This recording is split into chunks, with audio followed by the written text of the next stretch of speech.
Assalamualaikum warahmatullahi wabarakatuh.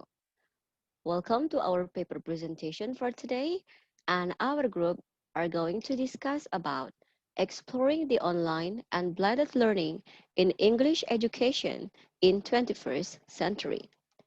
And our presenters for today's are Muhammad Firmansyah, Rifdah Nur Hidayati, and Gwi Widayani. Okay, now let's have a look to our agenda for today. Here are the topics that we are going to present. So the first one, we are going to tell you about the background of the study. The second one is the literature review, research methodology, and finding and discussion.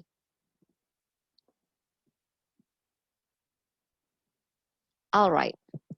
So when we are talking about a COVID-19 pandemic, of course, everybody knows that this is kind of the pandemic that also gives some effects, especially to some or every aspects of human life, especially to our education system, like the stakeholders and also the principals, the policymakers. So all of them are working hard how to cope with this situation, how that they can still hold the education to make the education still running well. So online and blended learning, they are coming up to cope up with the education with the pandemic crisis. So this paper later will discuss about the exploration of the implementation of online and blended learning along with its advantages and disadvantages, and also to know or recognize the implementation of the online and blended learning in Indonesian context. Okay, so the next chapter will be discussed by my friend. Thank you. Okay, thank you very much. So I'll continue the presentation.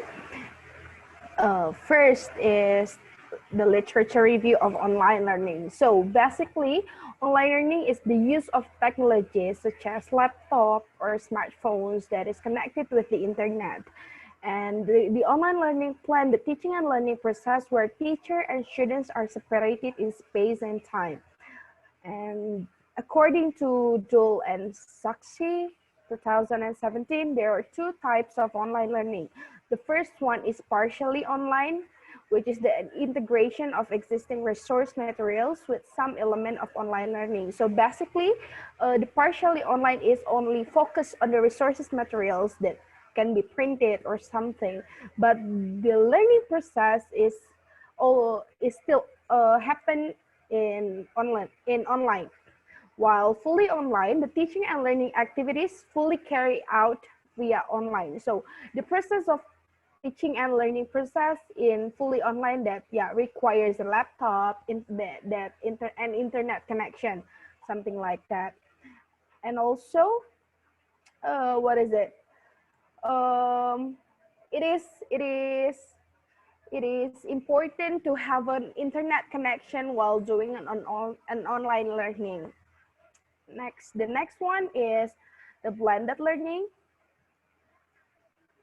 Basically, blended learning is already exists before this COVID-19 pandemic, but it's not really common to be used in the teaching and learning process.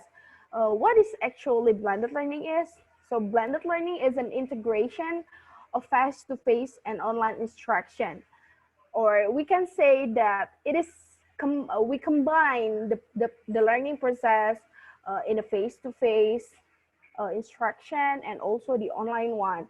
And the Rosette and Frese is proposed some characteristics regarding to blended learning.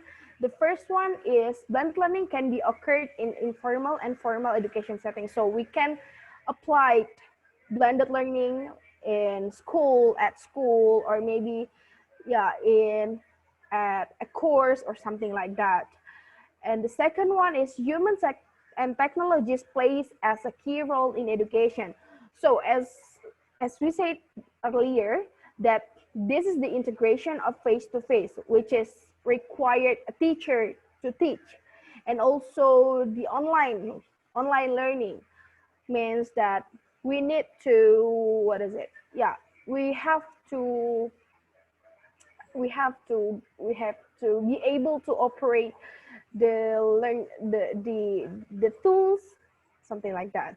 And the next one will be recognize alternative and complementary paths for learning. So we need to know which one is uh, the appropriate tools for us. And the next one will be interaction with content stored in repositories can complement interaction. So the resources that we gain, it can be very useful for us to be used as a materials, something like that. The next one will be the research methodology. This current study uses library research method. And the sources of the data of the study is compilation research journals of online and blended learning, starting from around 2015 to 2021.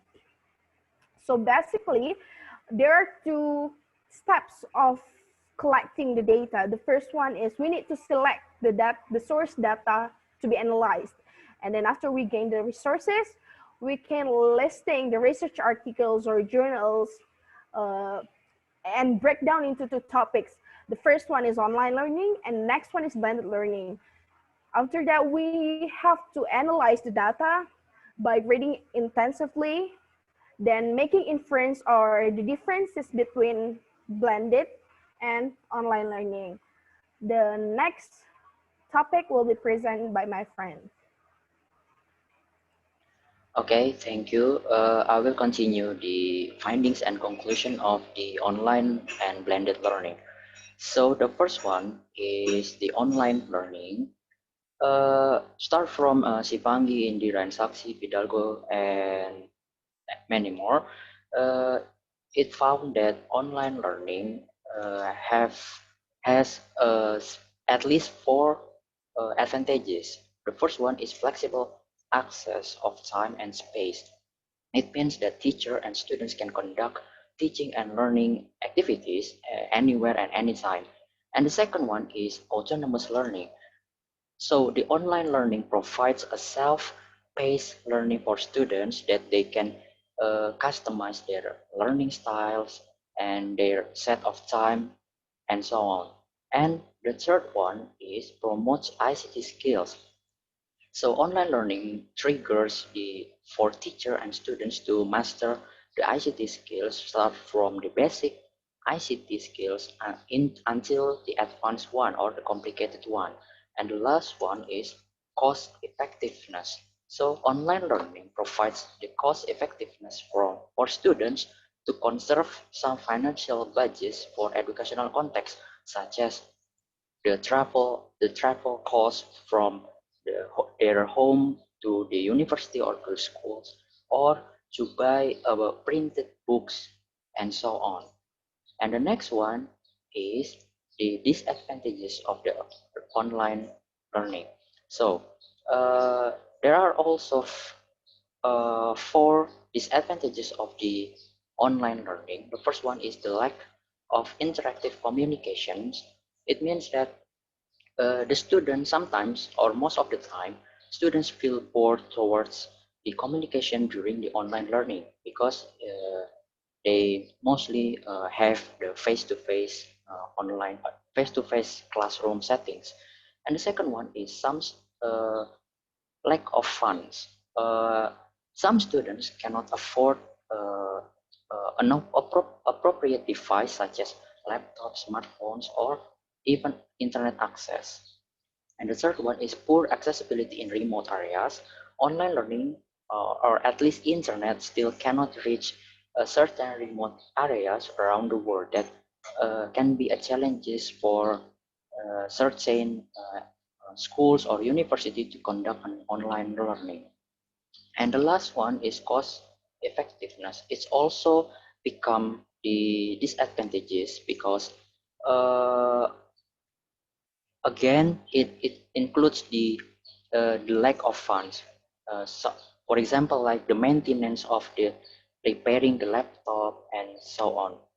So the cost itself or the financial aspect becomes the challenges one.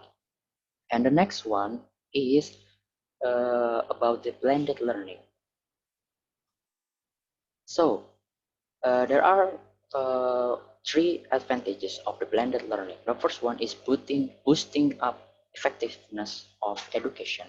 It means that uh, the students or the education itself follow the flow of learning process is somehow better than the common learning, because the blended learning is the integration of the online and the face-to-face learning. So the flow of the learning and teaching situation is dynamic. And the second one is increased access and convenience. The blended learning offers much more flexible time to learn and flexible approaches in teaching and learning situation. And the third one is greater cost effectiveness. Again, the financial budgets.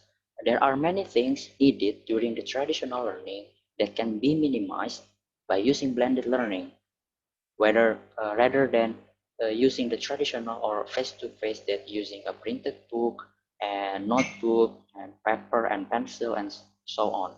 So it can be minimized by using a blended learning. While there are two disadvantages.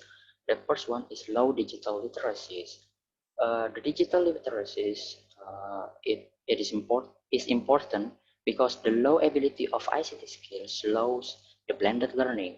The lack of digital literacies limit the students' effectiveness to learn, and also the use of technology during online instruction is mostly needed to manage and administer students' learning. And the last disadvantage is the inconsistencies of pedagogies. There are some unbalanced proportion of online and face-to-face learning, because the purpose of the blended learning is to integrate between the online and the face-to-face learning. And the role of technologies sometimes is unbalanced. However, it provides a different design and delivery approach rather than fully distance learning. So, how about the implementation of the online and blended learning in Indonesia? So, online and blended learning was found to bring the usefulness of technology for teaching and learning activities. Okay, and although there are many challenges such as lack of ICT skills, unavailability of ICT devices, and poor communication during the online and blended learning become a challenges for Indonesian context. In short, online and blended learning can bring the potential educational approaches to cope up with the pandemics. Teachers should show a good attitude toward the use of online and blended learning during the pandemic era. The effectiveness of online and blended learning still varied, even in another countries. For Indonesian context, online learning can be still effective as a media to conduct teaching and learning activities to avoid the spread of COVID-19. But still, the teacher should organize the strategies to create an effective and attractive teaching and learning activities by providing accessible resources, active interaction, and offering optional solution for students' problem during the learning activities. And furthermore, the application of blended learning in Indonesia is still uncommon due to some problematic things like we have discussed before. However, the use of blended learning might be more suitable for those who are in higher education or in the university level, since the combination of online instruction and direct instruction might provide different ambience for the students in receiving the materials. That's all from us about the online and blended learning. Thank you very much and have a nice day. Thank you.